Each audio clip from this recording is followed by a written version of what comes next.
James was enjoying his life on the island of Sodor, but he still had a lot to learn. "You're a special mixed traffic engine," said Sir Topham Hatt. "You can pull coaches or freight cars quite easily, but you must learn by your mistakes." James knew what Sir Topham Hatt meant. He could well remember that dreadful accident on his first day. "Be careful with the coaches, James," said kind little Edward. "They don't like being bumped." Everyone came to admire James. "I'm really a splendid engine," he thought, and suddenly let off steam. Whoosh! A shower of water fell on Sir Topham's nice new top hat. Just then the conductor blew his whistle, and James thought they had better go. Go on, he puffed to Edward. Don't push, replied Edward. The coaches were grumbling too. Don't go so fast, don't go so fast. But James didn't listen.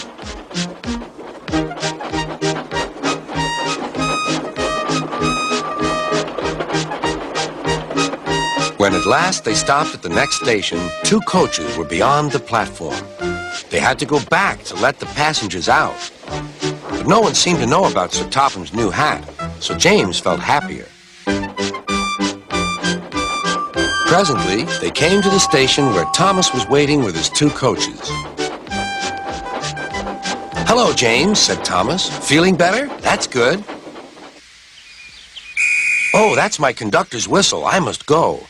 I don't know what Sir Topham Hatt would do without me to run this branch line. And he puffed off importantly. Edward and James passed the field where James had had his accident. The fence was mended and the cows were back again.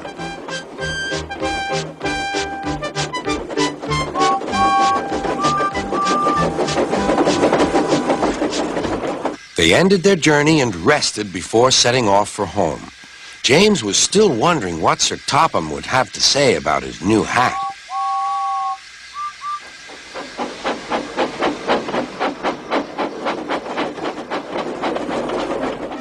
Next morning, he spoke severely to James.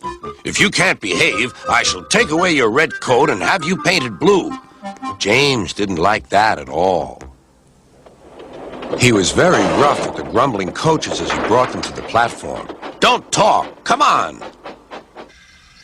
Gordon never has to fetch his own coaches, he thought to himself, and he's only painted blue. To make James even more cross, this time no one came near him.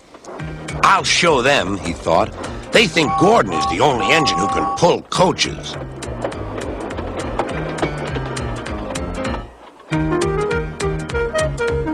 Hurry, hurry, hurry, puffed James. You're going too fast, replied the coaches. James laughed and tried to go faster, but the coaches wouldn't let him.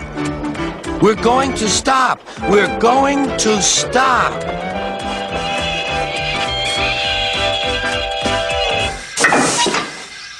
What's the matter? James asked his driver. The brakes are on. Leak in the pipe, most likely. You've banged the coaches enough to make a leak in anything. How shall we mend it? Said the conductor. We'll do it with newspaper and a leather bootlace, replied the driver. Well, where is the bootlace coming from? Asked the conductor. Ask the passengers, said the driver. You have a leather bootlace there, said the conductor to a smartly dressed man. Please give it to me. I won't. Then I'm afraid the train will just stop where it is. The passengers all said what a bad railway it was. Then they told the man how bad he was instead. Everyone was very cross. At last he handed his laces over. The driver tied a pad of newspaper tightly round the hole in the brake pipe, and James was able to pull the train.